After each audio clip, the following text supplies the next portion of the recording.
Let's do it, Alan. You guys are going to be using this mic, which you'll have to turn on. You'll have to turn this on when you come up, which I think, maybe not. Is that it? Looks like it's got a green light. Does it? Did I turn it off? Okay, great. It's on. It's on.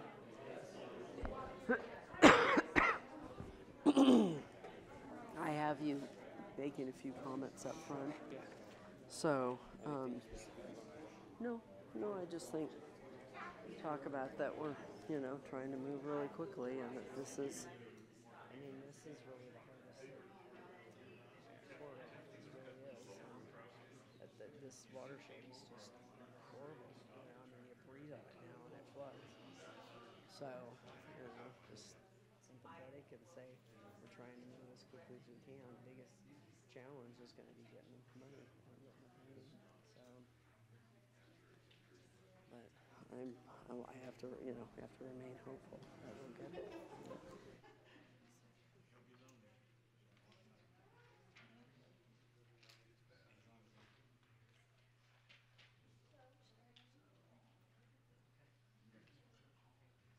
This is on, so if you want to go ahead and welcome everybody and then turn it over to me.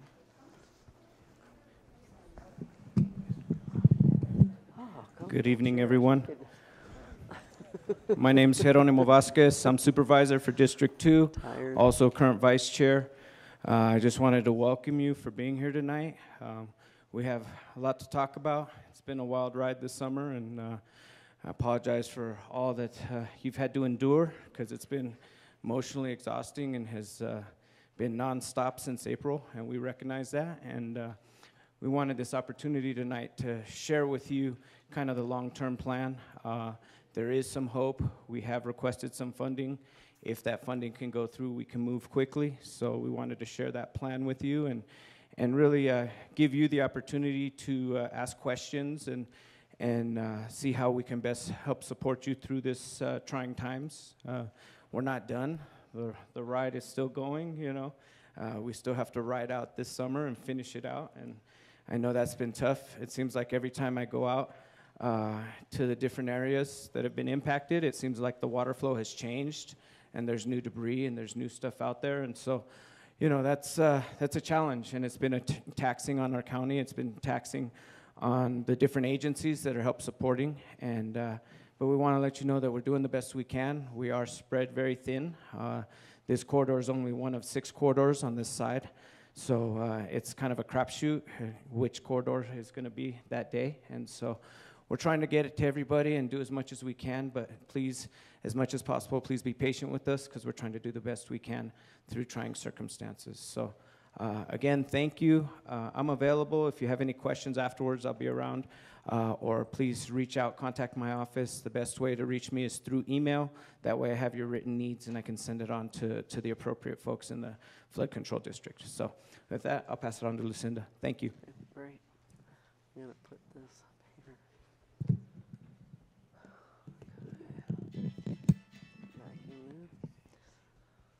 All right, well, who thought, well, let's see, we started these corridor meetings in 2012 through the last go-around.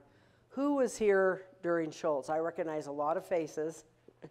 Most of you, yeah, I recognize lots of faces. And, I think we never thought that we could experience anything worse than Schultz, and in fact, you are. This watershed has been so terribly compromised by the fire. And what's really precipitated this is that whole upper reach burned really, really severely. And I think, what you'll hear from Alan Hayden, those of you that were here remember that Alan did the on-forest work, and he's going to talk about plans to try to expand some of that.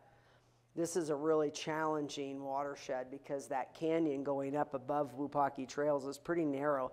There's not a lot of, the natural alluvial fan areas where the water can spread out and slow down, drop out the sediment. And what we did restore back in 2013 when it was constructed certainly is working way overtime, but you're seeing 11 times the volume of water based on the modeling in 2016, 11 times more water. And so obviously the measures that were implemented at that time and worked fabulously until this fire are being completely overwhelmed. And this, to me, this is the worst corridor. I think, you know, you've seen the worst impacts, and we're well aware of that. You know, we've got, I think you all know Tiffany's trying to do the best they can, and they're really living in your neighborhood right now and trying to keep things as put together as they can, rebuilding your driveways and every time they flood out and all of that. But it's been horrific, and I really want to extend my sympathy to you. But I think we do have some hope to share with you tonight. I think the plan that you're going to see is going to take what's the mitigation that's there, and what I say, put it on steroids. We're going to take it to a whole nother level. And I think you're going to see, obviously, if we can get the funding, that's frankly the biggest challenge is going to be the funding.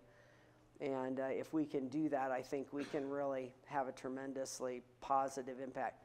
Just like last time, it won't mean that there won't be flooding.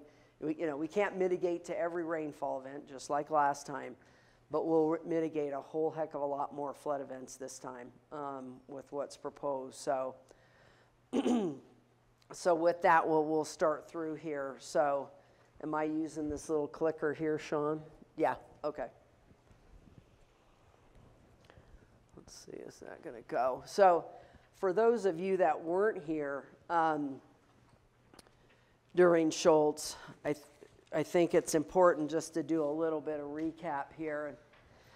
That is the alluvial fan that was restored above the neighborhood in that photograph there. Look how beautiful it was up until, well, it burned during tunnel, and you know, the wood structures there in the terminal trench burned, and then Tiffany went in and replaced those with rock. But as soon as we saw that burn severity, we knew it was gonna be a really challenging situation. So, just as a reminder, we did both on and off forest measures back in 2013. It was a kind of first come, first serve in terms of those that came forward with easements, and I worked really closely with many of you to secure the easements so we could construct the channel through the neighborhood. We also had to work with ADOT and the Forest Service on that, and of course Forest Service for the on-forest measures.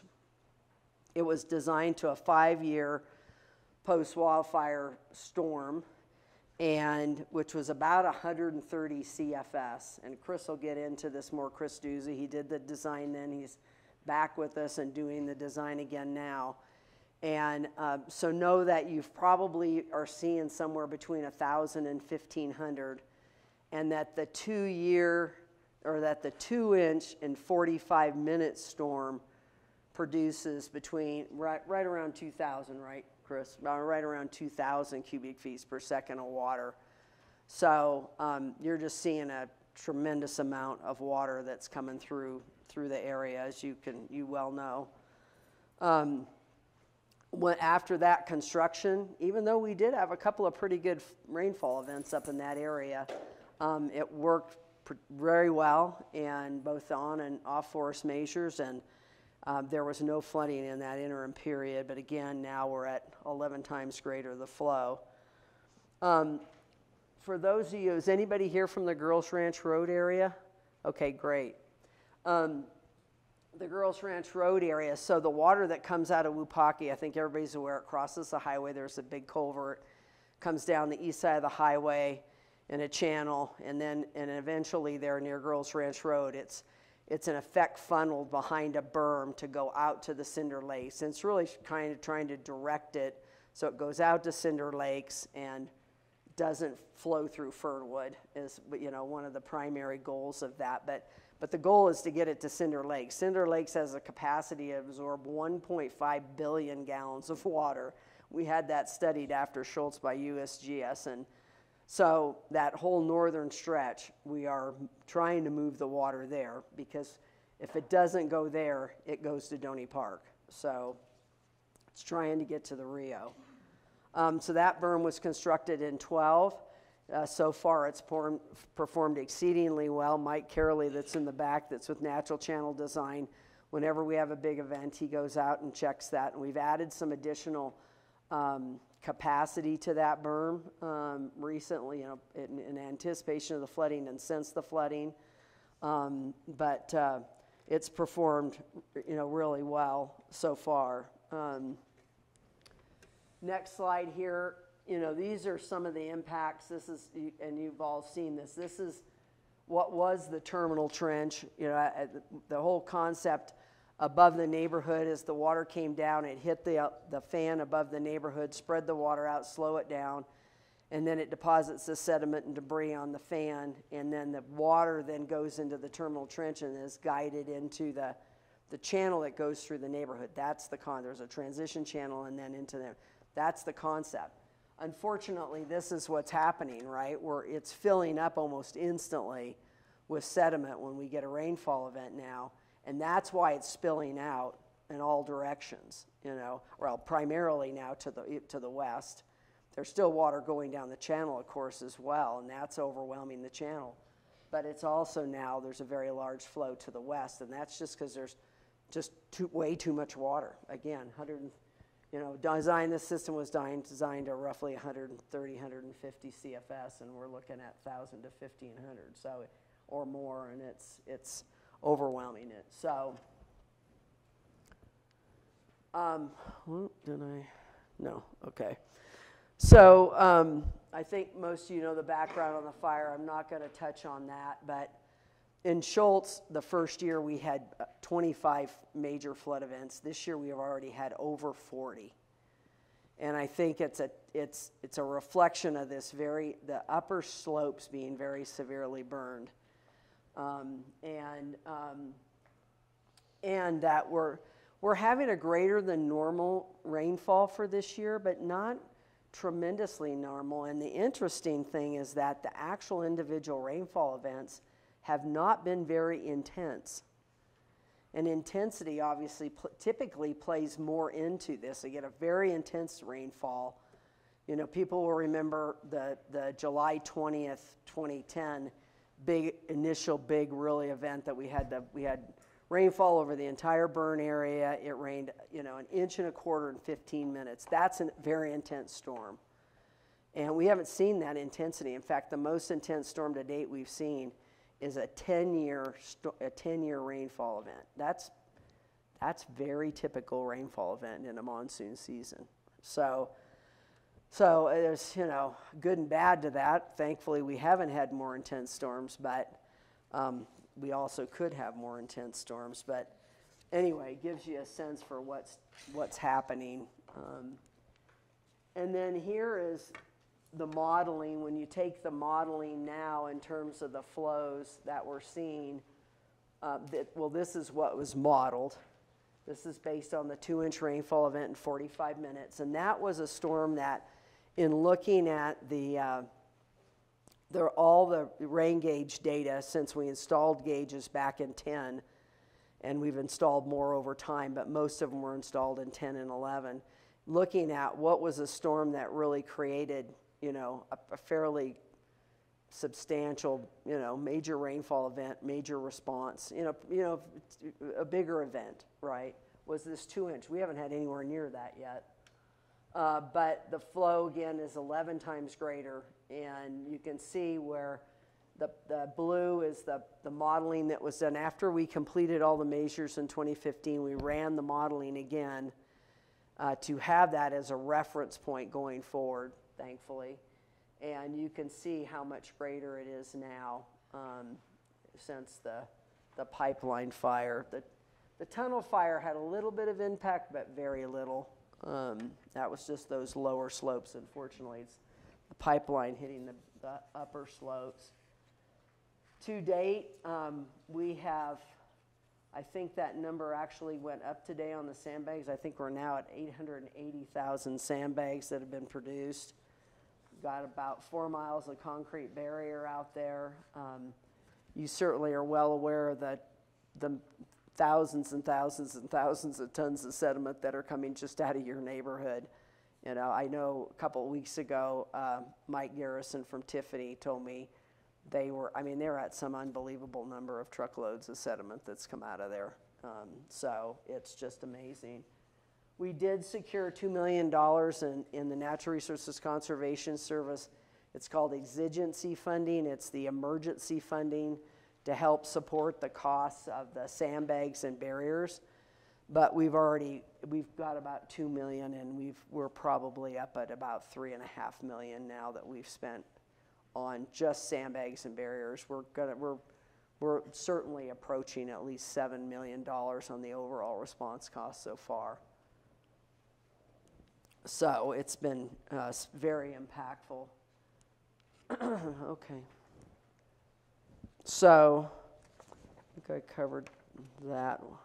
So now what I want to go into is, last week you may have seen in the media, we met with officials from the U.S. Department of Agriculture, as well as we co-hosted a meeting with Congressman O'Halloran, and again met with officials from U.S. Department of Agriculture, which included a high-level official from the Forest Service, as well as Deputy Undersecretary that the NRCS branch reports to, as well as our state official for the Department of Transportation, Federal Highways Administration representative, federal representative. And we presented an initial conceptual long-term mitigation plan to them and what was going to be needed. So I want to give you some bigger picture, and then Alan and Chris are going to get into the specifics of this corridor and what's being proposed. But I wanted you to understand the big picture, because obviously that's going to influence, you know, the whole dynamic here, right?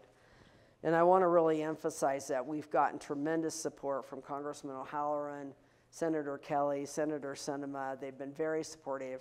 They've all been here. We've been through the plan with them, and they've all committed to identifying a vehicle to try to get this funding. Unfortunately, the type of funds that we used during Schultz, these emergency watershed protection funds, which it was when we first went into Schultz too, it's unfunded right now. Unfortunately, the backlog right now is $600 million, so it's a big price tag. And Congress had just funded $400 million during IIJA, during the Infrastructure Act, within the Infrastructure Act. So we're hoping there's going to be what's called an emergency supplemental. Years where there's big disasters, they typically have an emergency supplemental. And what that it does is it funds certain programs within the federal government that respond to disasters around the country. And frankly, it's the Kentucky floods that are driving this. But obviously, we want to piggyback on that and hopefully get the funding that we need for the projects here. So, and again, I'll let Alan go into the details of but of course, proposing more on-forest work in 4 new major watershed projects, which the 4 new watershed projects would be Schultz Creek, which is the one that flows into 180 on the west side of Flagstaff, and then Government Tank Watershed, which is the furthest south. It's the first one you see as you come to Johnson Ranch, where it's been flowing across the highway there. That's the other one.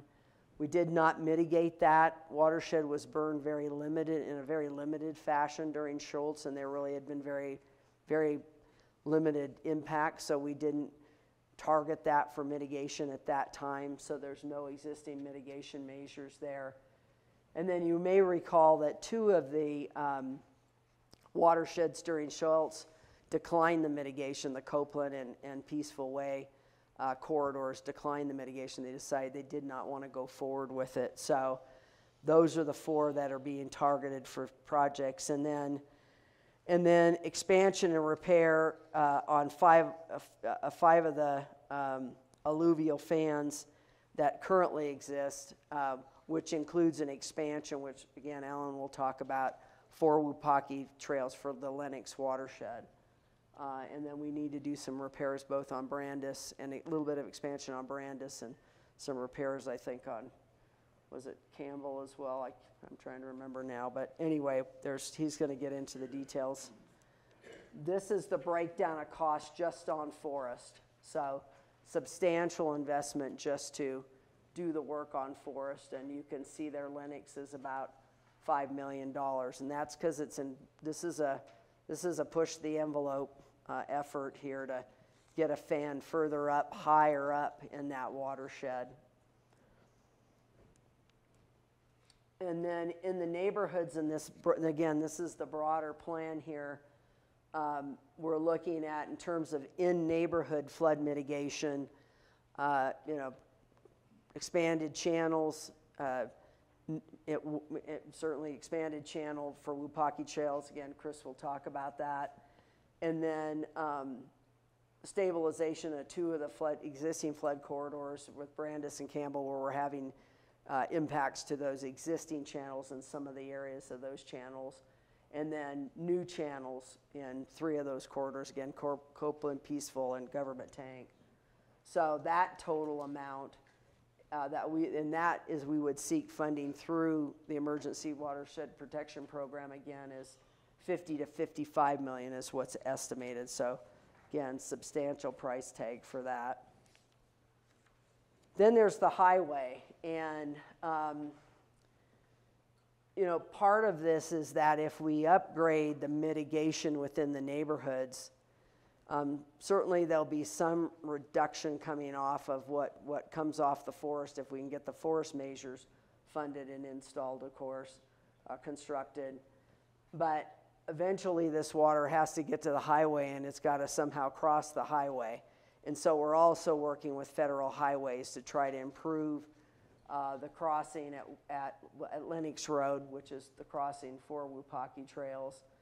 And then also at Girls Ranch, that whole channel system from the crossing down to Girls Ranch Road, improving that channel. Some of that channel was shotcrete, and it's coming apart right after Schultz. There was some initial kind of Band-Aid repairs by ADOT. And then again, also at Brandis, expanding the channel there as well as making some improvements there. So the roadway costs are being estimated about 45 million. So when you take the total on forest through the neighborhoods and highway, we're looking at somewhere between 125 and 145 million. And after Schultz, probably cumulatively through Schultz, in terms of mitigation efforts, we spent upwards of 40 to 50 million. So we're talking about double to triple that. Some of that, of course, is inflation since then. Some of that's cost of materials right now. Any of you in the construction industry know right now, like just getting concrete is really difficult in Arizona. You may have seen that chip plant that's being constructed at the intersection of 303 and 17 down in Phoenix. That's the largest construction project in the country. And they bought all their materials 2 years ago, very smart people.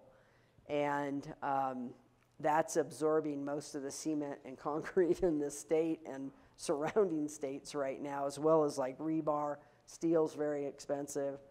So we've got some complications. When we went through Schultz, it was the Great Recession, right? And contractors were hungry, materials were fairly low cost. We weren't really competing with the construction market then, which was a wonderful thing. Now it's great that we have a strong economy, but it means that there's a lot more competition for resources. So as was mentioned by Supervisor Vasquez, we have made an application already to NRCS. If you'll remember last time, I think it took us at least it took us 9 months, if not longer, before we even started down the path with NRCS. We've already made application, including for the channel system that you're going to see presented tonight within Wupatki trails, which Chris is estimating at a little over 5.3 million. So we've made that application. I've submitted it. I'm hoping I'll hear within the next week or two whether it's been approved they'll approve it, and then they'll put it on this waiting list, because again, Congress will have to appropriate money into that fund, because that fund right now there's just a lot of big projects sitting on that fund, in that fund right now, or waiting to be funded, I guess, in that program waiting to be funded. So,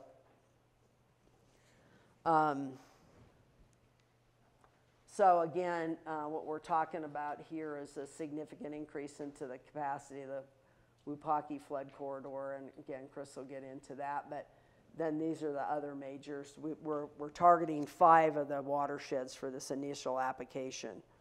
So, government tank, which is probably going to be the most complex corridor we've ever tried to take on, is very, very challenging, very complex.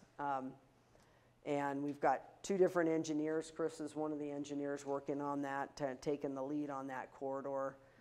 And then fortunately, there's a lot of work we can do up on Forest there, which there's very, very large fans above that. Fortunately, that could really have a big positive impact, but there's still going to be a lot of work needed through the neighborhoods, even potentially down into Doney Park. So when you look at that total cost, about half the costs are in that corridor of the on-forest and off-forest measures, are in that one corridor. So, and we did not include that in this first application. This first application really focused on corridors that we had already gotten approvals for through Schultz. And we're largely trying to stay in that footprint of what we had approved before, so we don't have to go back through the National Environmental Policy Act process and all of that. And that was a decision made within RCS. How could we move as quickly as possible? So that was the decision made. So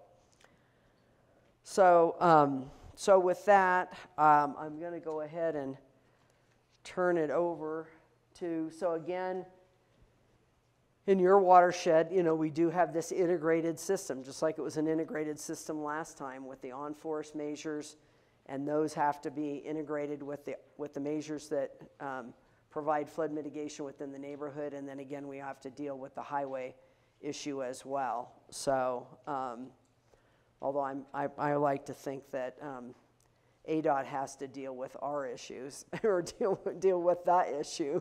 So, so we're working through that with Federal Highways and ADOT right now. So with that, I'm going to turn it over to Alan, and he'll talk a little bit about the on-forest measures, what we're going to add. So thank you, Alan. And I'm telling you, folks, we are so fortunate to have this team. You know, we've been through museum, and Alan we just completed a significant level. What'd we end up with? Over $6 million worth of projects we did, both on and off forest, up near the burn scar in museum, and it's working like a charm so far. So this stuff works, and Alan and his team, Mike and Alan, developed and engineered all of that effort. So we're really fortunate to have Chris back here and on the team, that people that know your area understand the dynamics here. So thank you. Thank you, Lucinda. Thanks. Can everybody hear me fine? Great. Thanks. You have to talk, though, somewhat into the microphone because we're recording it. So if you have neighbors that aren't here and they want to hear, so you don't, if you want to keep recording, you can, but we're going to put the recording online too, so on the website if you want to, you know, hear it later too. Okay. Thanks. All right. Well, so a few things. Chris is going to talk more about you know, channels through the neighborhood that keep flows off of houses and stuff like that. But I think anybody that was here during the Schultz period and has been watching any of this wildfire stuff goes on, you know, there are huge increases in water, of course, but with that comes a huge increase in sediment, and you guys are living through that. And without dealing with that sediment, it is really, really difficult to nearly impossible to deal with the amount of water. It fills up the channels, it clogs the channels, water runs out and goes everywhere. Then clogs all the culverts, the roadside ditches, all that kind of stuff. So, you know, where our our portion of this, our small portion of this, is to try to figure out what's going on the forest, where the sediment comes from, how much there is, and what we might be able to do with it. And you know, these first few slides are probably not going to tell you anything you don't already know. This, the increased flows and the increased burn intensity throughout a much larger portion of the watershed above your neighborhood has caused some really dramatic changes in the way that watershed moves water and moves sediment. So the channels, the very first flows off the forest way back in the last part of June, first part of July, actually incised the channels 10 to 15 feet for about 3 miles upstream. All that sediment comes pouring out, but as it drops these channels down, it increases the shear stress in the bottom of the channels and on the sides of the banks, and develops even more shear stress and carries more sediment.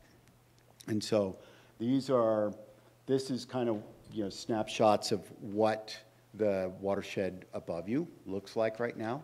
Those are 10 and 15 foot deep head cuts that have moved through channels that were formerly 3 or 4 feet deep with a broad floodplain. And so that represents a huge sediment source, an almost unlimited sediment source, and you guys have seen that. This is the alluvial fan that was constructed during Schultz right above the neighborhood. I got to say, it's one of the smallest alluvial fans that was built during the Schultz period of work, because it was the smallest amount of material of land that we had to work with. We can only build these things in a valley that will support them for a long period of time, and the neighborhood is kind of pushed up, so we have a very short amount of that valley remaining in this Lennox and Wupatki. But this alluvial fan is, you know, aggraded during the first couple of storms.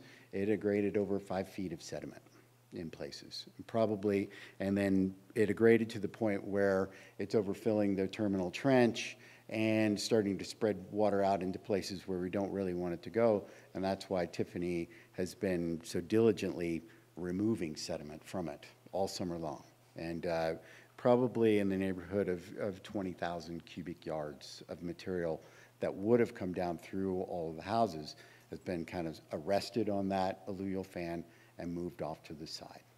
And we're sitting up there, we're going to find it a home someday.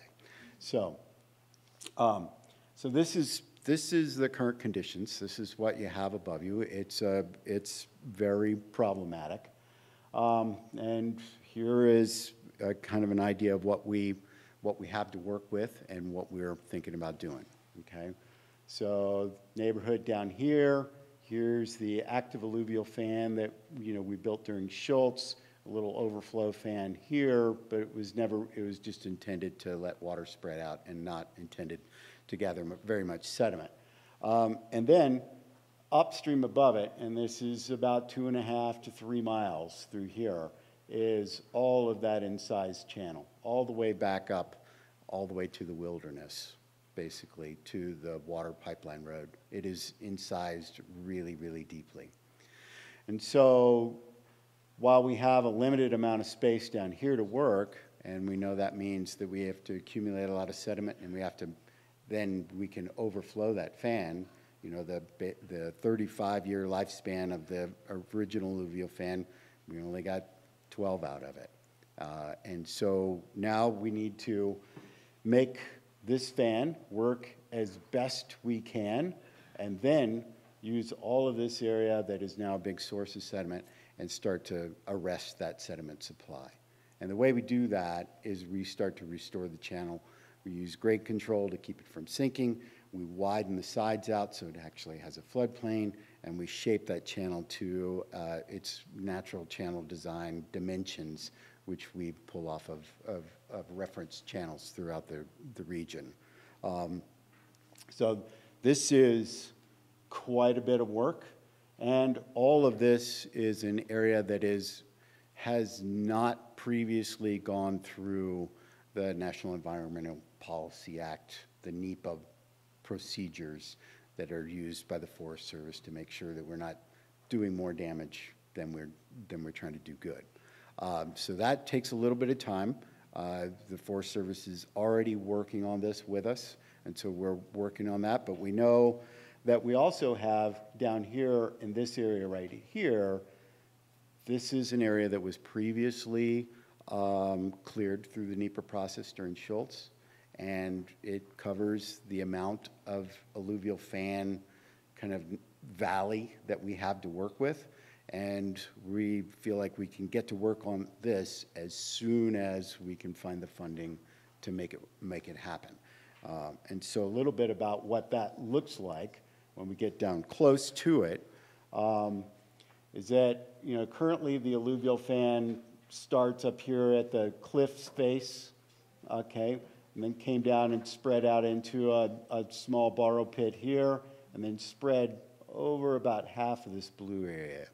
And we're going to be able to expand that out, get almost twice the width out of it, so we can expand the area that we can accumulate sediment onto, give us more storage space, if you will. And then we'll have to rearrange this terminal trench, because this is what actually takes this spread out water, okay, and then consolidates it into a channel that can get past the neighborhood and the houses over here.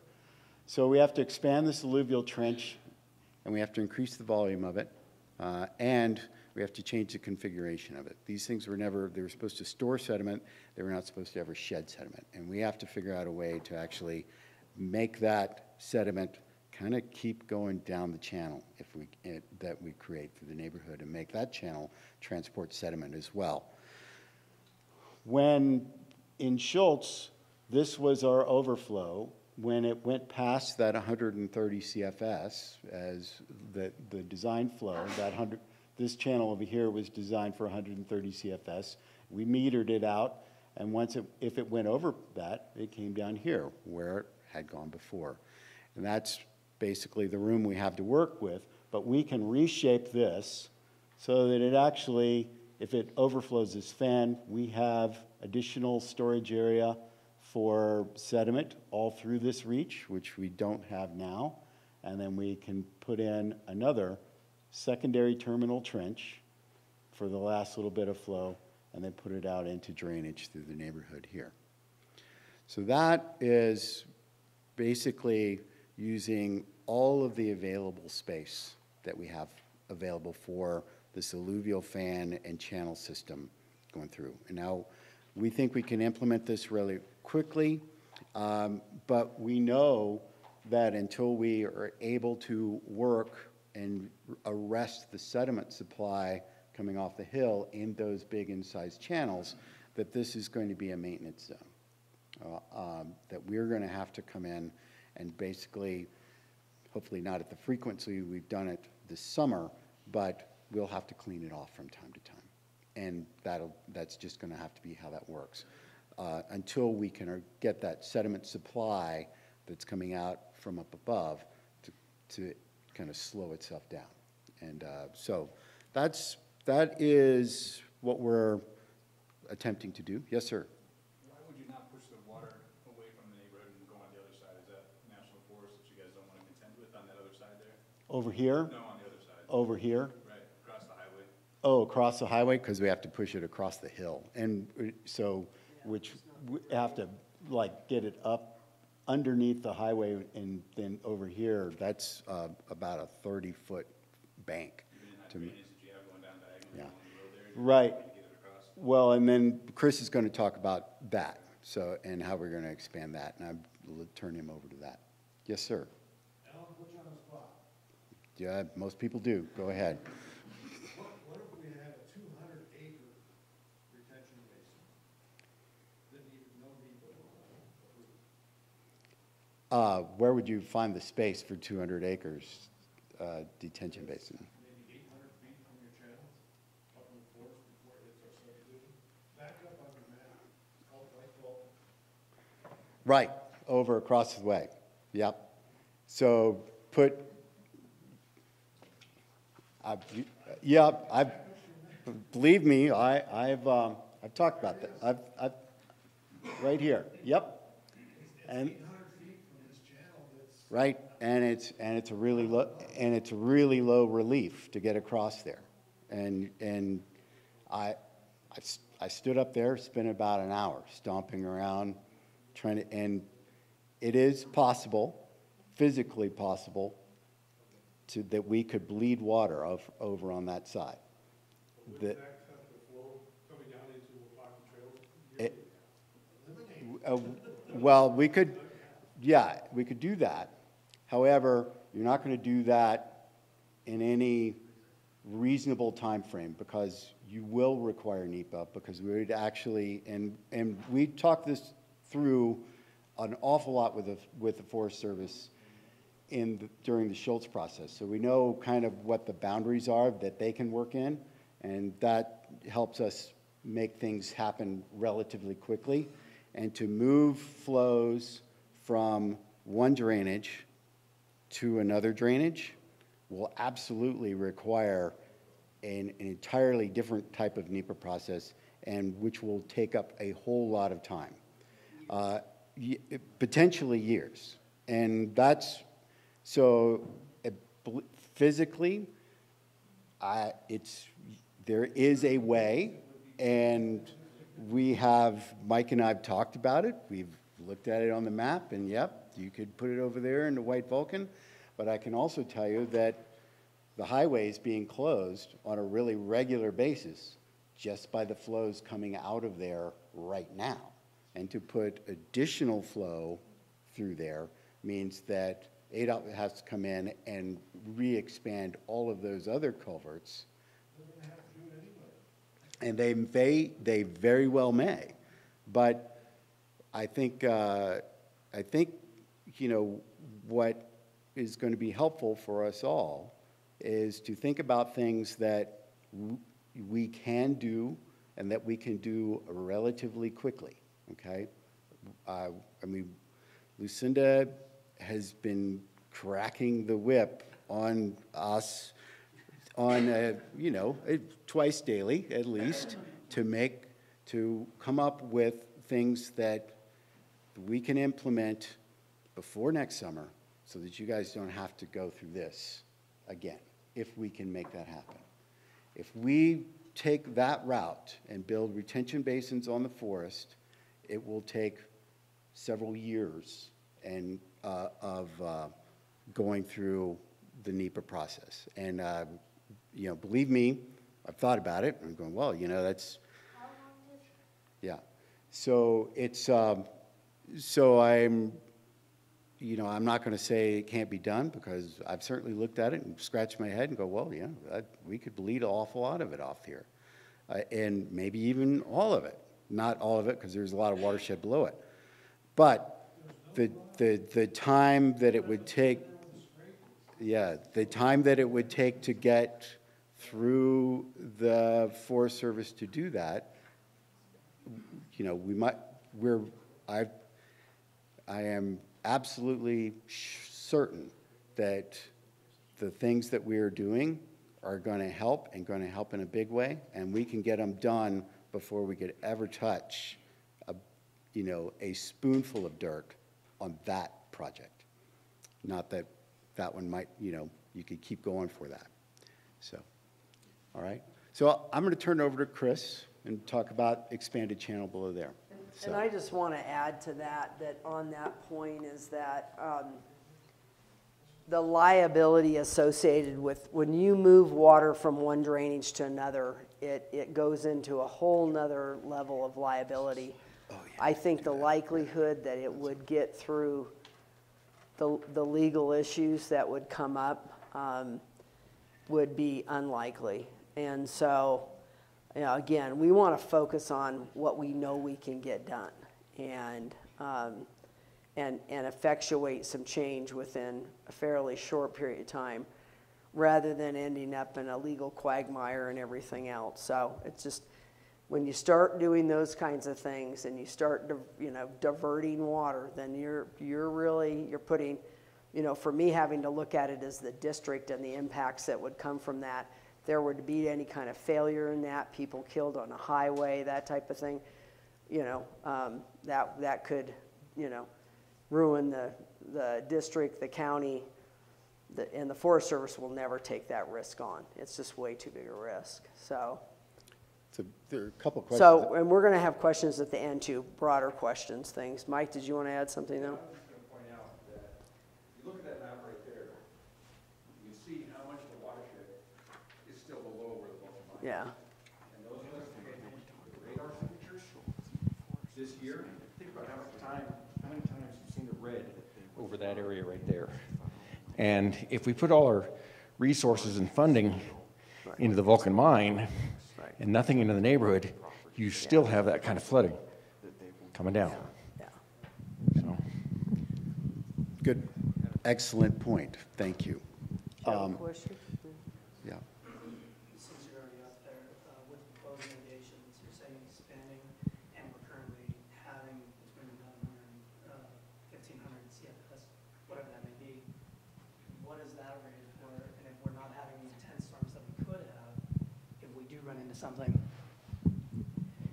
if we do run into a larger storm or a more intense storm, would that handle that, or what level does that reach? So that's an excellent question, and I'm gonna back out from it a little bit. So if building alluvial fan systems, that's something that, you know, the Forest Service allows us to do because it is already occurring there. I can't build alluvial fan systems bigger than the valley will let me do it, and I can get this one It's all as topography-based, right? big as possible. And I can tell you that, you know, if we held 9,000 cubic yards on it before it started to blow about, then we can probably get, you know, 18,000 if we expand double the size of it. And so 18,000 cubic yards is kind of in the neighborhood of what has been removed from it all summer long. And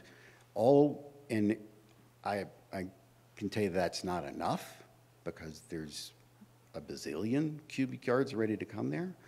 But what it does do is buy us the time to get to the work in the watershed that we know we need to do to reduce that sediment supply. And once we reduce the sediment supply, then we're down to the point where, you know, a quarter of that fan will work. So does that make sense? So it's there is not, yeah, we can't, we're going to have to work at this, and we're going to have to use time and a long-term process. We have to do what we can in the immediate zone and then work on it through the next couple of years to get this other stuff done. Potentially, right, Yeah. depends on how quickly the funding comes, So is and that- the approvals, but. Yeah. So you had a question in the back too, I thought. Yeah. I was just going to make a comment that, you know, we're all pretty frustrated, and there's a tendency to want to put that problem off onto somebody else, jumping over into the next watershed, but, Yeah. you know, that's not very responsible. I think that would be maybe the biggest take-home message. Why Yeah. it wouldn't be very fair to make our problem someone else's problem. I Just that Yeah. comment. totally Yeah, agree. and that's very true. Yeah, it's both immoral and illegal to actually do both of those things, right? So, and again, I'll emphasize what I said earlier, you know, it's unfortunate, but we can't mitigate every rainfall event, right? But once you have these measures in place, it will have a tremendous impact. Pretty much, I mean, in Brandis, we had a 1,000-year rainfall event. We had 6 inches in an hour in 2018. Some of you probably remember that. And frankly, those measures worked exceptionally well. We had only 1 or 2 homes that got water. They weren't on the main corridor. They were actually north of Brandis that got a whole new flow that came off of what we call the north flow, North Brandis flow. But so they did have an impact. Was it beat up? Was there a ton of trees that came down and all of that? Because it pretty much cleaned out that watershed? Yeah. And did we spend, I think we spent about 1.2 million going in and repairing things back up. But in terms of the impact to the neighborhood, it still reduced the neighborhood impacts. And that was built to what, around 400 CFS, I think, in that ballpark. Yeah, 450, so. So it still has an impact, and you'll remember, those of you who are here when we did the no adverse impact analysis, and you saw that diagram after, at the 60% engineering level, like we knew where the water would go if it overflowed. But you also saw how much water it decreased, right? So we'll let Chris get up and talk about that, and we can come back to more general questions too afterward. And then afterward, the engineers are going to stay, and if you have specific questions, you know, like for your property as well, then, you know, we can address those as well then, so. Okay. Everybody's seen all the practices also. And grade control, Alan, explain what grade control is, because some people might not know what it looks like or is. So grade control, are basically, you're trying to keep the channel from sinking any further. And so you need to either reduce the shear stress that's causing that, or you resist that shear stress. And in places, there are narrow valleys like what we have above Wupatki trails, we have to resist that, which means we use large rocks. And that's going to be, the largest rocks up there now are in the neighborhood of 2 or 3 feet in diameter. And we're going to have to bump that up to the 4-foot diameter rocks. We build a rock weir that stays in place, keeps the channel in place, goes through. And there's several of them that have been built throughout, and there's even a few built in the old TRM channel, kind of holding that together. They were built really quickly. So, all right, thank you guys. Well, good evening, everyone. I remember a lot of you guys from Schultz and have probably talked to most of you out there in Wupatki Trails as well through the flooding. So a little bit of history. I know Lucinda kind of touched on it a little bit,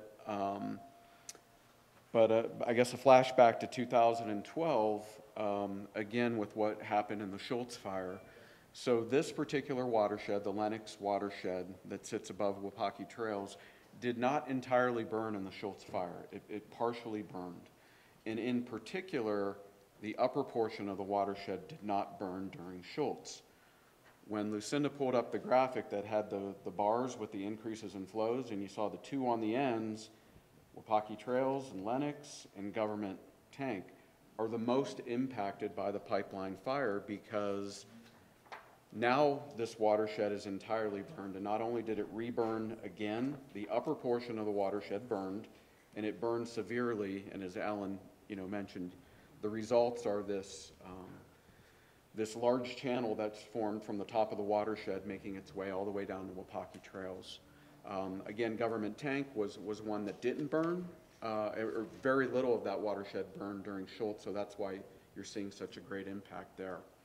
So the design for the improvements that were made back in 2012 were the 5-year 24-hour storm event, and that was about 3 inches of rain, and it accounted for 2 inches of watershed recovery. And Chase, back to your question, the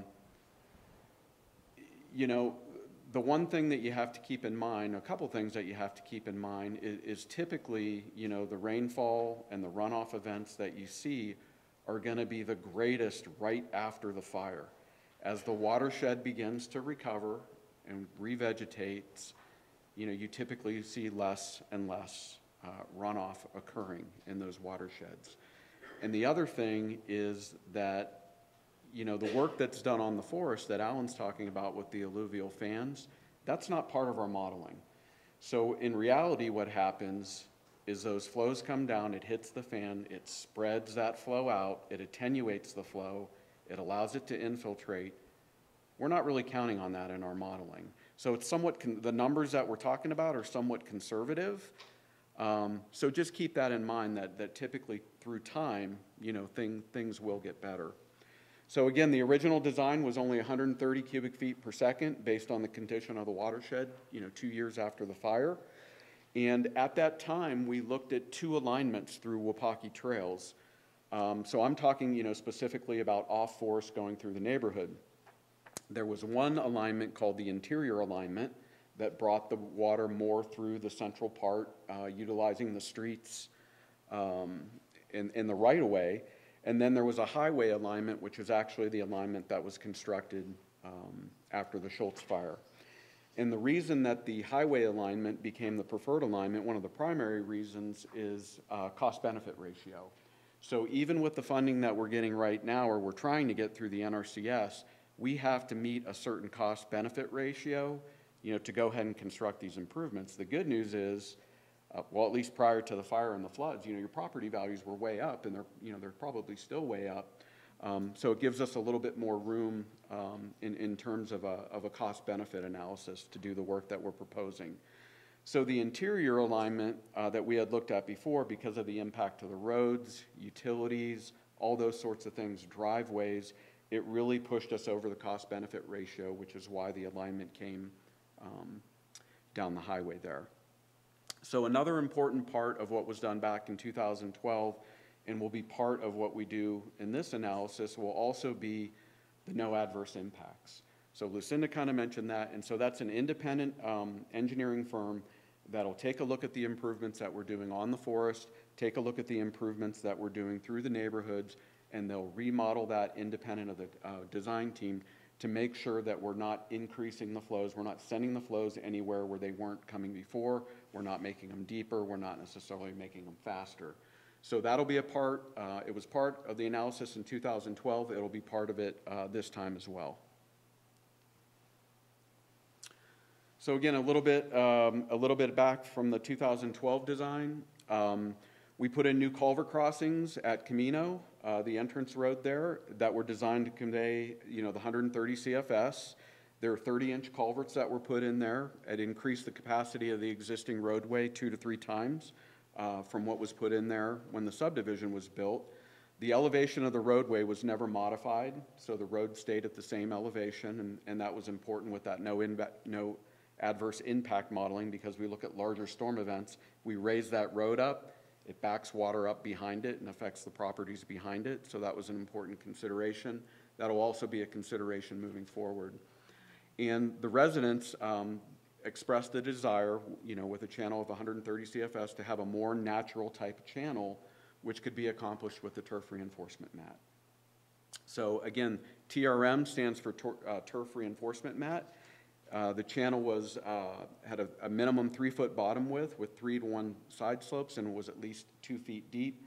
Obviously where more grading was necessary, it was deeper than 2 feet, but it had a minimum depth of 2 feet, which was capable of conveying that 130 CFS. Again, Lucinda alluded, back to we're seeing probably 10 to 20 times more of those flows right now.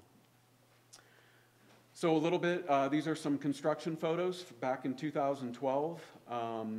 That was the channel that was being constructed with the turf reinforcement mat. The green hue to it is hydro seeding. It was seeded to promote revegetation. On the left side, there was the maintenance road that was constructed or used during the construction adjacent to the channel. The easements that went through the private properties were, I think the minimum easement was about 30 feet, 35 feet, and some easements were up to about 50 feet wide going through there. And again, you can see the culvert crossing that was constructed there at the entrance. Again, more construction photos as the project progressed back from 2012, the TRM channel, that turf reinforcement mat, with it being laid down in place and then hammered down or anchored into place by the construction crews. Okay, so flash forward to today. So as I mentioned before, now our watershed has been entirely burned. It's been reburned from the Schultz. The entire watershed, all the way to the top of the watershed, has been burned. The upper part of the watershed is severely burned, which has now resulted in it scares me every time Alan says it, he says it all the time, it's an unlimited source of sediment. which I think kind of scares everybody. So now we have this unlimited source of sediment, and we have a single thread channel coming from the top of the watershed, that's delivering water down to us really quickly right now. So the storm that's been modeled right now, which is typical of a heavy monsoon storm, would be a 2-inch 45-minute storm. So when we model that storm event based on the immediate post-fire scenario, which we're in right now, we get about 1,500 cubic feet per second at that terminal trench that Alan was talking about. So before, we were designing for 130 CFS. Now we're seeing 1,500 CFS coming down to that same point. Not only are we seeing 1,500 CFS, but we're seeing a tremendous amount of sediment and debris coming down through there right now. Okay? So what we want to do is we want to utilize that existing channel alignment, because we already have all the easements. We already have the easements. We've already worked with ADOT. We've already worked with the Forest Service. We already have all the environmental clearances. So if we get the money, we're ready to go with this. So we want to utilize that existing alignment that we had back in Schultz. And of course, ultimately we have to prove a positive cost-benefit ratio to acquire the funding to do this. And I think that's going to be our best bet again. And again, we talked a little bit about the no adverse impact modeling. That'll be part of the process as we move through this as well. So what we'd like to do is put a rectangular concrete channel in there in place of where that TRM channel was. We want to put as big of a channel as we can fit in there. And we can fit a channel, in those existing easements about 20 feet wide on the bottom width, a 3-foot depth, and that's going to carry at least 1,800 CFS through there, down through the neighborhood. So it's a huge improvement from 130 CFS to 1,800 CFS, right? So that's what we want to do. And then at the crossings at Camino and down on Lenox, we're going to put in bridges or box culverts, and I'll show you some photos of what those will look like. But essentially, it's a continuation of the channel geometry, where you can think of it as an open channel with a lid on it, so it will be very unobstructive to debris and sediment moving down through there. Okay, so one of the reasons that we want to do a concrete channel, again, as big of a footprint as we can fit in there, is it has probably the highest ability to transport sediment through there. And like Alan said, really until we get those additional clearances up on the forest to do the work in the channel, even though we can expand the fan, right above the neighborhood, we're still going to see a lot of sediment, that's going to come down through here. So even in the smaller events, this channel, there's going to be sediment that's going to get deposited in this channel, but for smaller events, it will have our best shot of moving that sediment and debris down through the neighborhood, but it certainly is not going to be a maintenance-free, type of scenario. But it gives us our best chance to move sediment. So again, maintenance will be a consideration. We want to try to move that sediment and water and debris through the neighborhood as much as we can. Obviously we put a channel in there, that size that can carry that much water. There's some safety concerns. So we'll be looking at fencing as well as some safety barrier, some handrail along that channel. Again, we're not going to be modifying roadway elevations in case we do have larger events or something happens. We don't want to create a scenario where it's backing up water or redirecting water in places where it's not currently going. And one of the things, you're probably aware that there's an AT&T Department of Defense fiber optic line that runs through your neighborhood. It actually cuts right through the neighborhood through an easement. It goes under that existing TRM channel right now. We had to do some measures to protect that when we put that original channel in Schultz, and it's a very difficult utility to try to relocate. I think it's $1 million an hour. If you knock that thing out of service, you're fined $1 million an hour. So it's something we have to be very careful of and very cognizant of. So Very old and brittle. Yeah, so we don't want to mess with that line. So be careful when you're digging out there, right? And so we're also, as Alan mentioned, on the west side, where Alan is proposing to do some of that additional alluvial fan work and a second terminal trench there. We want to put a secondary overflow for improvements along the west side so that, you know, if we do get water that exceeds the capacity up above and it starts coming down the west side, we want to, you know, try to give it a home and try to move as much as we can down the west side. So what that'll look like is something like this. You know, the yellow line that you see close to the highway really it's the same alignment as the TRM channel and the channel that's there right now. So we want to use that same alignment, again, same easements, everything is in place. We can go ahead and use that alignment, and then we'd have that secondary overflow alignment that would try to pick up anything, you know, coming down on the west side that exceeded the capacity. So, you know, this is a project that we actually did, the Flood Control District did in Mountaindale. If you're familiar with the Mountaindale area, Sinclair Wash, this was constructed a couple of years ago. This is a very similar concept where I believe this channel is maybe 22, 24 feet wide, but it's a rectangular concrete channel, concrete bottom, vertical, you know, vertical side slopes. You can see the handrail that's on there for fall protection along there. Goes through a neighborhood, you know, just like yours. And then again, for the bridge crossings, you know, we did, you can see there on the right side of the photo, a very unobtrusive, unobstructive type of crossing to keep the water moving and not allow any sediment or debris to build up at those crossings. Excuse me. Yes, ma'am? Where was that? Where were those channels? That was in Mountaindale. Just on the south side of Flagstaff, it's in the county, it's between the city limits. Well, yeah, just north of Fort Tuthill.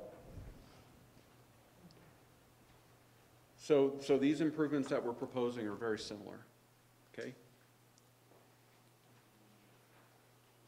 And with that, if there's any additional questions, I'd be happy to try to answer them. Yes, sir? About the secondary overflow on the west side, is that, the secondary overflow on the west side, is that designed to go into the existing ditches and culverts for people's driveways right now, if that event does happen?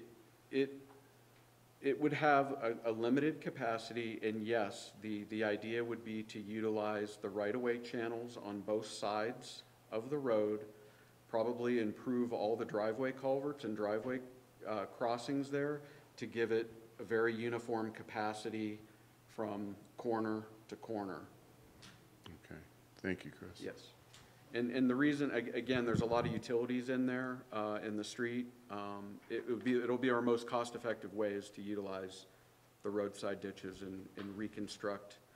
It's going to need to be reconstructed anyhow with all the damage that's been done in there. So it's kind of a win-win situation to reconstruct it. Is there a specific plan for the reconstruction, or, I mean? We're working on it. We're working on it, yes. No, it's just, that secondary drainage system that you've got going through the neighborhood, is that going to be in concrete as well, or how is that going to be designed? I don't anticipate that would be in concrete. That may be like riprap line channels, like rock line channels, but very unlikely that we would be able to do concrete. Be very expensive to do that. This is already going to be, you know, really expensive project to do with the large concrete channel. So I would envision probably like a rock lined riprap channel. Yes, sir? On the west side, Ventosa, the north end, between the overflow alluvial and the neighborhood, right now, we're getting, every flood comes through the north 4 houses, actually 5 houses, 6 houses on the north side there. There's nothing being drawn, nothing shown for any improvement to that area. You're gonna be doing something to make sure that the alluvial fan improvements in that area don't increase the flooding we're getting.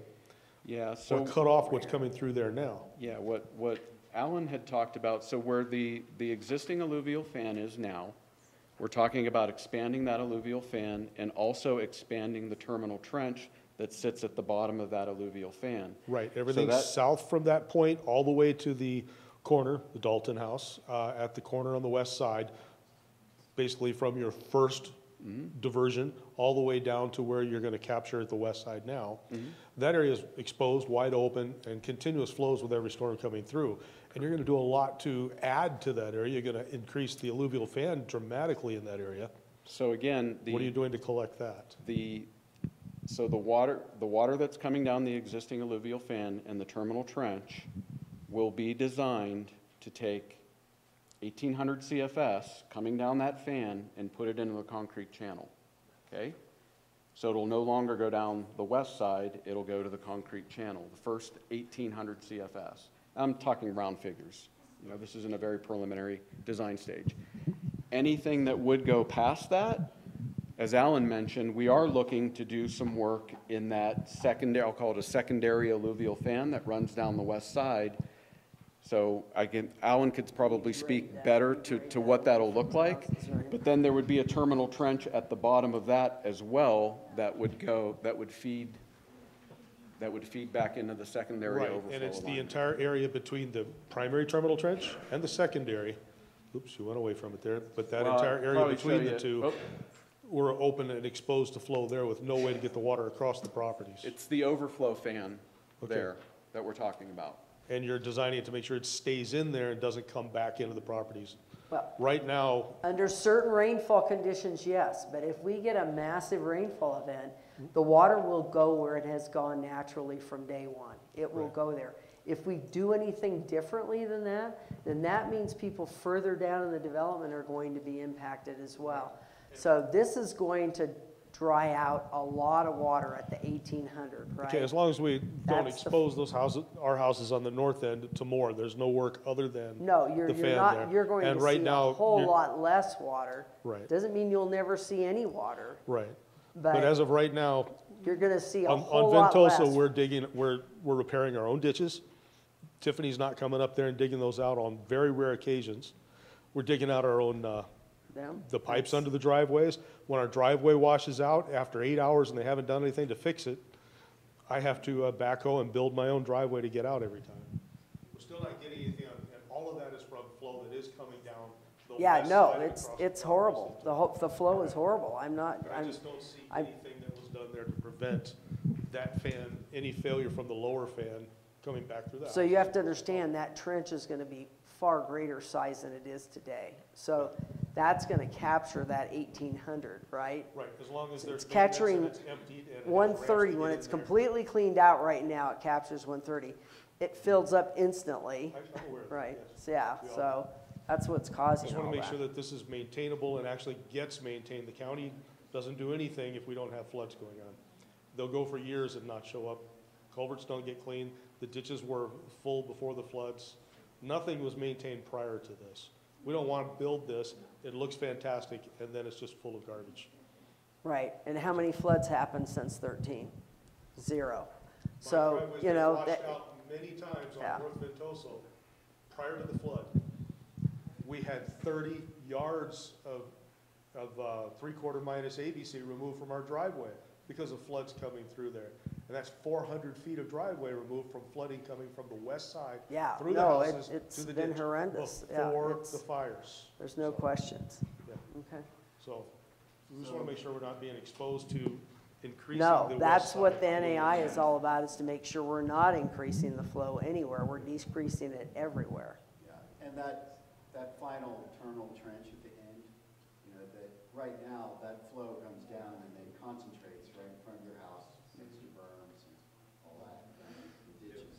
The final terminal trench gives us the ability to slow that water down, divert it away quickly to the road, and also to skim off, you know, several thousand cubic yards of finer sediment that's making it way. So So on it's, the west side to the south side, you're gonna improve the culverts, get them all even, both sides of the roads, improve the ditches, add riprap as needed, you're gonna have those guys. Are you going to change out the rest of the culverts on the rest of the other side? No, of the community? very unlikely we would do that. yeah. Pretty unlikely we would do that. That have been destroyed now. Well, we'll look at that. Yeah, we'll look at that when we get through the season. Multiple times. Yeah. Don't return the phone calls. I've asked you please to get with us on getting some culvert pipe.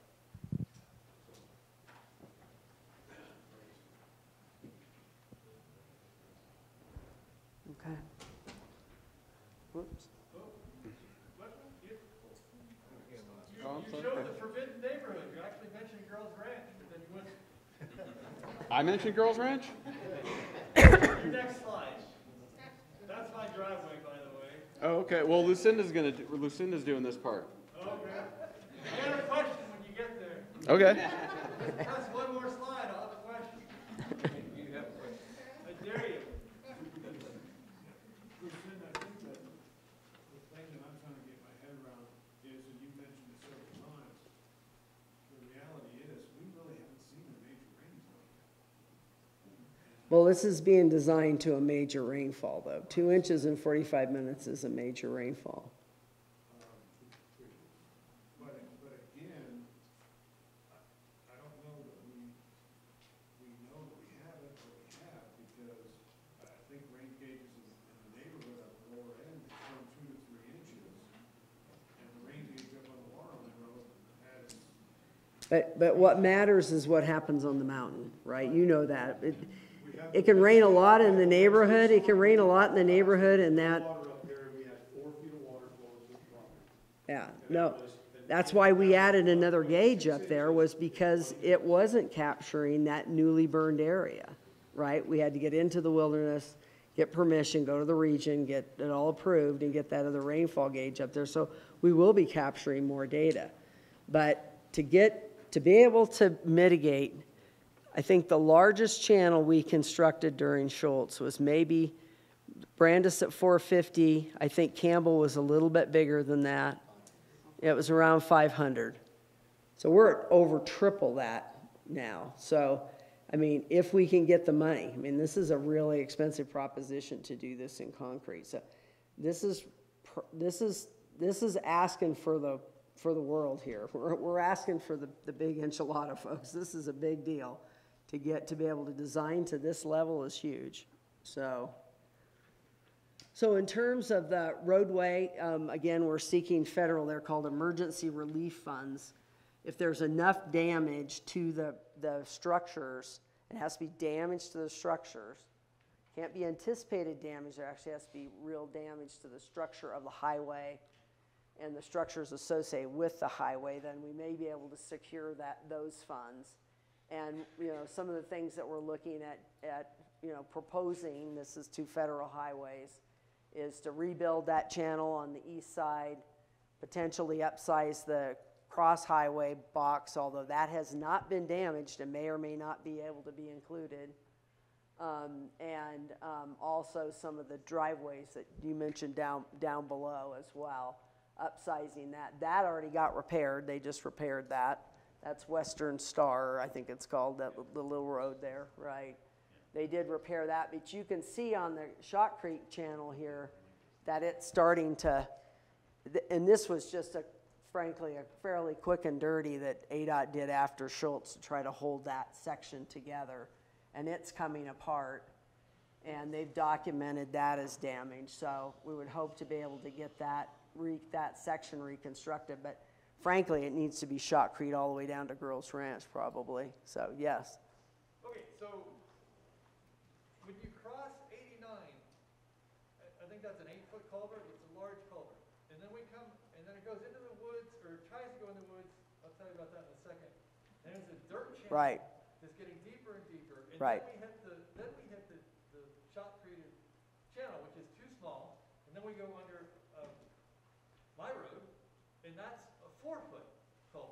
Yeah, it's all too small. Water. It's all too small. Yeah. Yeah. Okay, it's so all too small. the water that's supposed to go out in the forest, it doesn't. It comes through Veely's property, to the north side of Western Star, and it floods Western Star. Everything then is all it fills our retention pond, and then it floods Girls Ranch Road.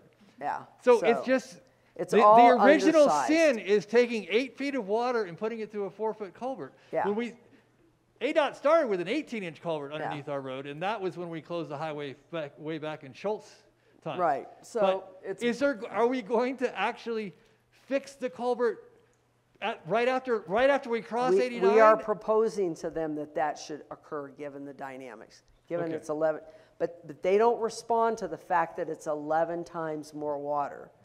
They respond to what's been damaged. So that is the driver. So, but we're working very closely with them to, hopefully them to understand, we're gonna build this channel and that water's coming. And so they need to figure out what they're gonna do at the highway. But there's no guarantee we'll be successful with that. We'll see what's going to happen. So now to close out, the process steps moving forward. Obviously, the key one is securing the funding. And again, it's going to take a specific appropriation at the federal level through either this emergency supplemental. There will also be a continuing resolution with the budget. It's going to take some kind of legislative vehicle that these programs that we would need funding within. There is apparently significant funding still in the emergency relief fund for the highway, but right now there is no funding in EWPP, $600 million deficit, let's say, waiting list of projects. And then on forest, we have to identify a program. Back when we did Schultz, we were able to use the EWPP funding on forest. In 2016, there was a decision made not to allow that to occur anymore. So there is no set funding for the on-forest measures. And so that's another piece of this, is to fund a specific program at the Forest Service, again, through one of these legislative vehicles to be able to fund that work. And we all know that is the game changer. So we have to be able to do that. And then, of course, getting the various approvals. I think, again, for the in-neighborhood measures, we're in really good shape because we're staying in that, what's called the footprint of disturbance. We're staying in the easements. We're not seeing much change. On forest, as Alan mentioned, that upper work, the grade control up above and that fan, restoring that fan up above, we have to get all new NEPA. And we've met with them, well, now almost a month ago to start that process. And have indicated this is the top priority, like we need this one addressed first. So, and then of course we have to go through contracting process and all of those processes as well to move forward.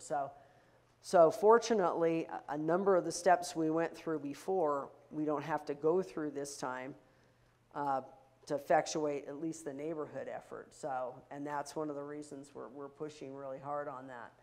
So if there are any other general questions, we'll take more general questions, but then for specific property or issues, then let's go to the bat and we can look at the plans. Yes, sir. A broad question. Can the highway issues that you shared stop everything upstream from that? That's a really good question. I don't think we know the answer to that. Because if, ADOT typically, if we were just under normal conditions, let's say there was a new development going in. For example, when Johnson Ranch got constructed. And if you're adjacent to a highway and you're planning new development, ADOT has the ability to come in and say, you have to do A, B, or C, you have to do this. To be able to get approvals, particularly if you need any kind of access off the highway, right? This is a little bit different dynamic here because the accesses already exist, right? So it's a little bit different dynamic, and particularly in this location, in some locations they could require detention upstream or downstream, right? To try to mitigate impacts on either side of the highway. They could require, but frankly, there's not a lot of opportunity to do any of that here. It's down, there really isn't a lot of opportunity. So I think that question's going to come to the forefront in this process. And I've thought about that quite a bit already is, if they don't fund the crossing in particular, will we go ahead and build it and then let the impacts happen and then they prove that they've had impacts and then they can go back and get the money? So we'll see. We'll see. I was on the phone again with him. Well, I've been on the phone twice with our federal highway rep this week, and he worked really closely with us during Schultz. We constructed the detention facility at Copeland, the 80-acre facility there, which we're going to be expanding. That is the proposal under this plan. And so we worked really well with him. But they have some fairly strict guidelines in terms of what they can fund through this program. There's another new grant out now called Protect that we're also looking at that may be able to be, it's supposed to be more resiliency type funding. And so that's another point. But my concern with that is that it'll take too long. Like the ER funds, typically those can move fairly quickly, much more quickly. So we'll see.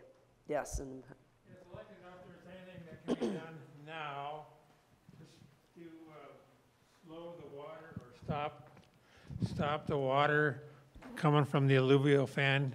They had cut going back into my backyard and then destroying all of our properties. Is there anything that can, like a rock thing that goes down toward my other I'll property? let Alan take a crack at that. Yes. There are some things that we can do. I saw some photos today. I talked to Mike Garrison.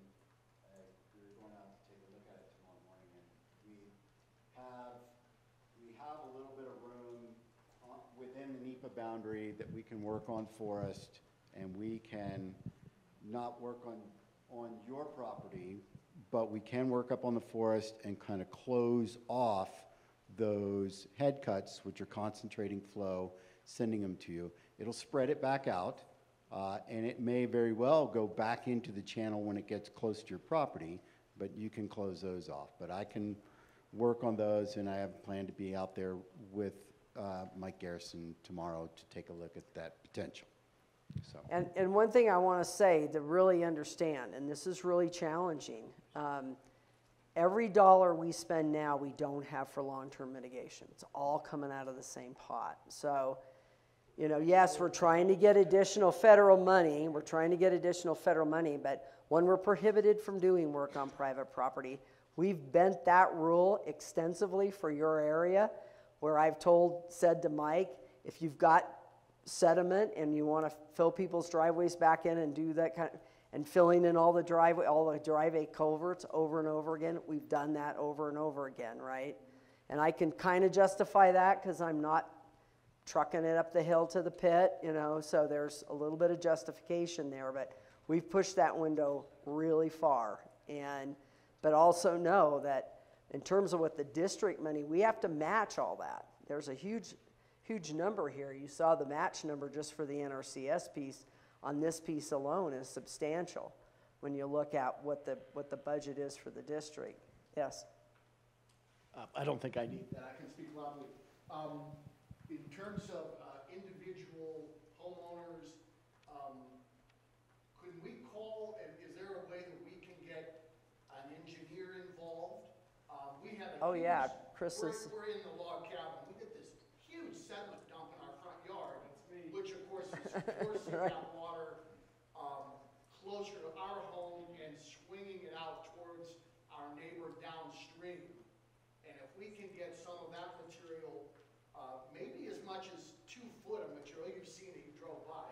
If we can get that material removed so that the water doesn't keep seeking a western route, it would certainly be beneficial.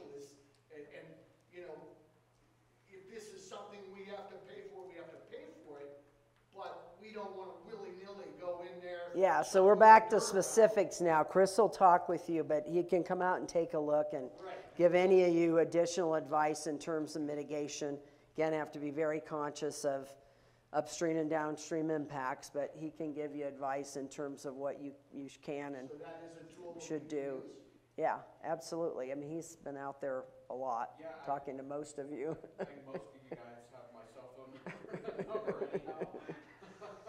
But if you make the request through the county's website, yeah, they'll typically either email us through the email. And I'll give you a call. or give him your information after the meeting. You had been waiting. Just to go along with that, myself and my neighbor here behind me, we probably have 60 cubic yards of material each that has to have heavy equipment to move it. I mean, there's no way that you can go out there with a little tractor and move this stuff. It's like concrete to work with. And I know it's a separate issue, but is there going to be anything to help homeowners clean up? I mean, Well, what we've been trying to do, we've had, the Small Business Administration has a program where they will come in and provide funding to individuals to help with property damage, not home damage, but property damage. And we've had them here once. They said the level of property damage that had taken place at that point did not meet the threshold. So they're supposedly coming back to do another review, and we're hopeful that we could get approval for that. And that doesn't mean probably everybody's going to get, but perhaps some areas that have had really significant deposition or erosion would be able to get some kind of support. So we are looking at postseason being able to provide some level of support for removal of sediment debris. We did this after Schultz, where people could, if you could get it to the road, we can take it from the road and then dispose of it. And we're trying to work out an arrangement with the landfill, and it's going to mean you're going to have to kind of pay attention to what you're doing, because they don't want organic material. Well, I don't know how you get sediment without getting organic material off the forest, but anyway, we're trying to work through some of that issues, but we're looking at trying to mobilize some level of that. But frankly, we could spend millions on that, and that means there's not dollars then for the long term. So got to be really careful about how much do we spend now getting ourselves to that point, and then we don't have the money to do what we need to do to alleviate the suffering long term, right? So, yes, sir. So temporarily, and currently this is a flood problem, but long term, like you said, it'll slow down, it'll eventually grow back. What's being done about the actual root of the problem, which is the fire? Are there any changes, right? This is 2 times in 12 years, one thing we never expect, once in a lifetime event. Are there any efforts being put in place to figure out how to mitigate or prevent those?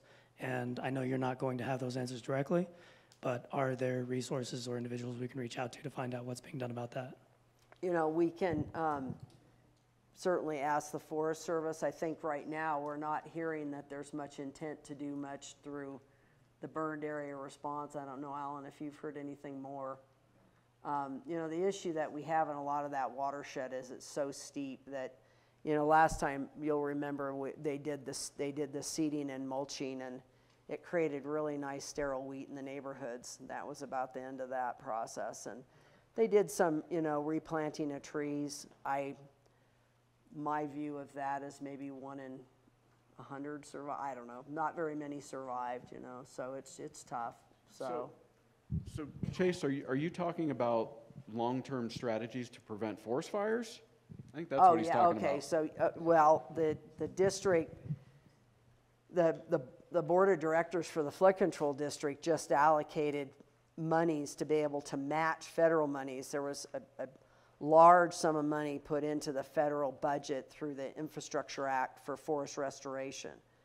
And we started a forest restoration, and we're one of the only counties in the country that has a forest restoration initiative with a forester that's managing that program. We're in our 5th phase of Bill Williams Mountain, and we're trying to really focus on the west side of the peaks now. So yes, we're very involved in that. And frankly, we're trying to, through this disaster, we're trying to preserve those dollars, because we're just going to do this all over again. And frankly, if it affects the west side of the peaks, Flagstaff is downtown and all through NAU. It's going to be a huge catastrophic event. So The answer is that if it happens, it happens, and we could have to face the same problem. no, I think that what I'm hopeful is that the Forest Service now will have more resources as this begins to regrowth, that it gets managed, right? We don't let happen what happened over 100 and 150 years of no burning, and, poor, there's just very limited. I mean, the forest was managed for different things through those years. you know. You've been waiting. Yeah. Question as far as the water goes, Donny Park water, I haven't seen anybody at any of these meetings from Donny Park water. So is there any concern about contaminants in the water from all this digging and all the water that's been flushing through here? You know, we saw very, very little, virtually no impacts through Schultz. So we're not expecting to see that. I mean, they are responsible for doing the testing. We don't regulate them. They all are regulated through ADEQ, Arizona Department of, to Arizona Department of Environmental Quality, and then also through Department of Water Resources. But you know, they have to test their water so many times, and you know, there's requirements of all that. But we didn't have much impacts. Last time we lost one septic system the entire event, you know, throughout the entire process of Schultz. You said how much more water this time than last time, though? Quite a bit, right? There is certainly more water, but there is there was a lot of impacts to the water system then too, you know. So, yeah, a lot of those mains are fairly deep, and I mean, whenever we're aware that they've been, any utility's been exposed, we immediately contact them. APS and Unisource are great. They get out right away. They deal with their utilities and communications. They won't come out and fix anything until your service goes out. That's it. They won't. They never did. They never will. I don't, you know, doesn't matter. They won't. Sorry, I have one more question. And Donny Park Water is frankly somewhere in between. Sure. You know. Why only one company? So Tiffany's been the only company out there. Why is it only one company that's doing this? Oh, actually, we got 4 other contractors. They're working in areas. But Tiffany did most all the work on Forest during Schultz. And Alan can call and have a conversation, and they know what to do within like 10 minutes, right? And he doesn't have to go through, and they've built tremendous trust with the Forest Service because they know how to manage their behavior on the forest. They're respectful. They know how to manage through if we're in fire restrictions. They're just a phenomenal contractor. I mean, look at what they've done for your neighborhood. They are living there, and they care. They're up here at 5 in the morning, and every time we get an event, and yeah, they are also trying to keep the measures on Forest operating in the other corridors as well. So they've been down doing some work on paintbrush. They've had to clean out the other terminal trenches. They've had to do that work, but they've kept a crew. And I mean, I was out there again today, and they had a crew. They have to have a crew living out there. So basically, they built Schultz measures, and it's many of the same people that are operating those machinery are still working for Tiffany, and they know where all of the utilities are because they helped to put them in. And when you're cleaning 4 feet of mud out of a ditch, it really helps to know somebody that is familiar with what's under the ground there. Don't forget Joe Dirt's out there working too. Well, that's why I said we have several other kind of KCS is out, Joe Dirt is out, PF Diversified, which is the Garrisons who own Johnson Ranch. We've had Morning Dew. We've had a number of. The ditches in the culverts, though, are they required to do that? Are they responsible? Should they be doing that? They're doing Camino de los Vientos. They are cleaning usually one culvert on Ventoso, but none of the rest. And a lot of our flooding would be a lot less destructive if water wasn't reaching completely blocked culverts. And Well, the issue is that every rainfall they will fill again and again and again, and yeah. Yeah, but it's a. Mike gets upset if I go to him and ask him to please send his crew up, and he tells me that it's up to the county as to whether or not he can come up there and work on our stuff. Well, he can come and clean out the ditches, but you need to understand that he's got a certain number of resources, and he's managing those resources throughout. I mean, I can ask him to go up and clean out the ditches, and when it rains tomorrow, they're all going to fill up again. And you know, the roadside ditches are really nice to have, and it makes people feel good when they get cleaned out. If you feel better, but they fill up so quickly. They are not serving flood mitigation. That is not what they're. They help to a little bit, but for the level of effort that goes on and the associated costs and time, and frankly, with he and his resources. And some of the really critical work that he has to be doing on Forest too to keep all these systems working, it's a challenge. It's a challenge. So, I mean, I'll send him up there and he can clean them out, and probably by Saturday they'll be full again. So it's just unfortunate. That's the consequence. They've been full for the last 5 days, and we haven't had the rain until Yeah. raining outside right now. Can't, you know, I'm sorry, we're doing the best we can, and I can't meet everybody needs, so. Okay, one more question, then we're gonna break. Yes, ma'am. Okay, just a quick question on the rain gauges that Yes. you said that were up there. Do we have access to the new rain gauges? Because I know the one right now that's online, it's not giving us the right information, or it's not working, because even like today, we got a lot more water supposedly in that rain gauge than what came down in the flood. So I'm assuming that it must be lower than the rain gauge, or that one's not working. Yeah, I know the new rain gauges, I don't know that he's actually gotten it into the system yet, the new one. I'll check with him again, because I thought it was supposed to be up by, you know, in the computer system by now. The other one, I mean, know that storms will circulate, you know, I mean, it's really difficult, you know. I mean, today Mike was out at one and he was watching one of the gauges and we were like, oh my God, it was showing it really high. And it was Right, that's what we actually were not watching as high, also. and then one was higher. The other thing that's happening is that because the channels are getting so efficient on Forest, that irrespective of even, you know, that amount of rainfall now, they're so saturated and it's so efficient that you're gonna get flooding. I mean, it's just, you know. Exactly, and, Yeah. and that was my Yeah. question about the rain gauge today, because we didn't get the flooding that we normally get with that rain gauge being Yeah, I was out showing there. as full Yeah, as it I was. thought there would be more water and there wasn't as Yeah, much I was water really as I thought there would surprised. be. Yeah. But yeah, it's, So, you know. and I'm just questioning that because a- it's you kind of know, nice to know what's coming, or, you know, do I stay home and get trapped here for 3 hours, or do I leave and get trapped I'll outside of my talk to home him for 3 again hours? about what's happening with that upper Okay. gauge, because the upper gauge is really critical, so. And then, Support that. Our rain gauge said has not updated for 11 hours when I had 10 inches of water going across the front of my house. So that rain gauge has something. Okay, yeah, and I didn't look at I that was today. almost done. Yeah. Yeah, And I then, don't know if Mike, if you know. I just wanted to say really quickly, I'm just speaking for myself. I think Tiffany has been out there doing a phenomenal job. They come check on us personally. They have been right there, and sometimes even in the middle of the night, if that's when we needed them, clearing off roads and doing what they can. So we definitely appreciate what they've done.